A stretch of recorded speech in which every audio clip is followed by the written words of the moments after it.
Run just 90 feet away, and the go-ahead run and scoring position. There's a chopper to the right side. Chavez gloves it. Throw to home plate. Tag is in time. Chavez to Marrero at the dish. And Frisco keeps their lead. Time with one away, an opportunity for Brock. 2-1. Drive to right side. That's through for a base hit. Julian Brock delivers yet again. Rodriguez comes in to score. And it is all tied up here in Frisco. Hi, everybody, and welcome up to the broadcast booth. He's Sedric Granger. I'm Zach Bigley. The Riders have won 6 of their last 7 games in 3 in a row. That includes the first 2 here in this series. It's been fantastic pitching so far and more offense than we've seen over the last few games for the Riders as well. They look to keep that going today. That's right, Zach. Frisco showed the ability to grind in yesterday's game. Things weren't always perfect. They trailed early 3-0. Starting pitcher Lopez had to go out in 1/3 of an inning, and they still continued to grind, continued to chip away, and then Jax Biggers broke through with that bases clearing double, and then it was followed up with some great closing pitching by the bullpen. 13 strikeouts yesterday for the RoughRiders bullpen. Top of the 4th coming your way on the HEV Riders Baseball Network. Jose Gonzalez in his 4th inning of work, trailing 3-0 against the Midland Rockhounds. Game 6 of a 6-game series. Frisco looking for a series sweep, while Midland looking to salvage the series a little bit and break out of a losing skid. They have lost 5 games in a row. The Kuroda, Grauer, Kahn, and Valenzuela, the 3 due up in the frame for Midland. As the Rockhounds look to get the offense going. They had 13 runs over their last 5 games, and they played it a few runs today, a trio of them. 2 in the first and then 1 in the third. First pitch to Kuroda, Grauer is high, and it's 1 ball and no strikes to him. Kuroda Grauer has shown maturity from a very young age. At Rutgers University, he was one of the younger guys in the starting lineup. Yet he was described by his teammates as being very mature and being ahead of his age. It was the starting shortstop, Danny DiGiorgio, who was the leader of that team in 2022 for Rutgers. And he mentioned how he had a high IQ level, how he carried himself and gave off the vibes of someone his age. And that was despite the fact Danny was 3 years older.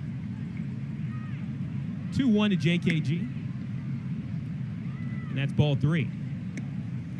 Again, it takes a lot of maturity to work through minor league baseball as well, too. You're going to have guys of a variety of different ages. And when you're moving up levels quickly from high A to double A like Josh Kuroda Grauer, it can sometimes be difficult to adapt, but his maturity that he showed at Rutgers, I'd imagine that certainly would help him at the double A level. 3 balls and 2 strikes. And Gonzalez deals. And we'll do it again at 3 balls and 2 strikes. Well, any level of maturity can help with just time management, and so much of this is about managing your time and managing your body, playing every single day. It's so different than college baseball at the professional level. Do it again with the payoff pitch, and it stays 3-2. And coming up here now to this level, he's had some struggles early on, but he is such a talented hitter. Big Ten Player of the Year his last time at Rutgers, and a lot expected out of him within this organization. Yeah, number 12 prospect in the A's organization, and that pitch will hit him. Fastball right on the wrist, and Kuroda Grauer will take first. So it's time for This Day in Baseball History, sponsored by Fenton Athletics. August 17th, 1973, the Say Hey Kid Willie Mays homers for the 660th time in his career. That was his final home run at the age of that special number in baseball, 42. Mays sits at 6th all-time on the career home run list. Awesome milestone there for Willie Mays. Rest in peace to him. One of the greatest players in the history of baseball. So influential in his spirit and has inspired many of generations of athletes after him. So with 1 aboard, here's Cole Kahn, the catcher.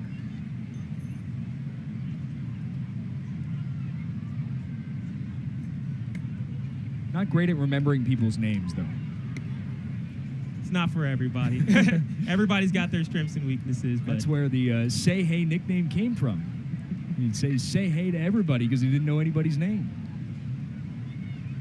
Oh, just a wonderful personality. And after retirement, Khan deep to center. Cauley still sprinting back and makes the snag for out number 1.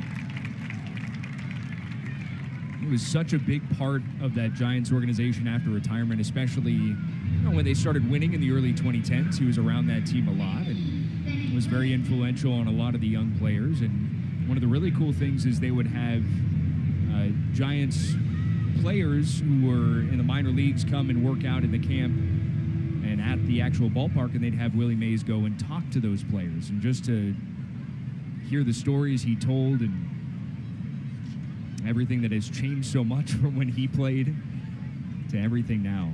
Really incredible. Yeah, it's got to put things in perspective for these players. And it's great that a lot of organizations, they have their team legends, the guys that have made such a big impact on their organization, stick around. Case of the Athletics, and with Midland, who's an A's affiliate, you have Mark McGuire, who was here. It's like a baseball got sent to the field there. There's a couple of kids playing out in right center, and I think a ball went awry. And Mark McGuire in town. Very cool to see him around the clubhouse and around the field. And of course, we see that with the Rangers organization as well, with a lot of legends stopping by. Cutters outside to Valenzuela. It's so sorry, Cedric. It's so cool to see these guys who are legends of the game stop by and give their wisdom to the players, especially in the clubhouse. 1-1. Valenzuela lifts that to right field. Luis Mieses gathers and makes the catch for out number 2. Because, behind closed doors, it's really a realism of what it takes to be at that level, and that's a true ferocity within the competitiveness that these guys have. I mean, there is a difference between a guy who plays 1 year in the big leagues versus 10 to 15 years in the big leagues and his mental capacity, and that's really what sets you apart. Of course, there's the bodily health and all that, of course, but the mental fortitude these guys have is incredible. Certainly is. It's a hard game to play, but one thing that unites a lot of these players is just the love of the game that keeps them going each and every single day. Long road trips, early mornings. These are longer days than just the games that you see on TV. Count is 0-1 to Takayoshi. Lifts it into the outfield. This one's into right center. Cauley takes a couple steps to his left, makes the catch, and that's out number 3. Right into the home half of the 4th inning. 3-0 lead for Midland on the HEB Riders Baseball Network.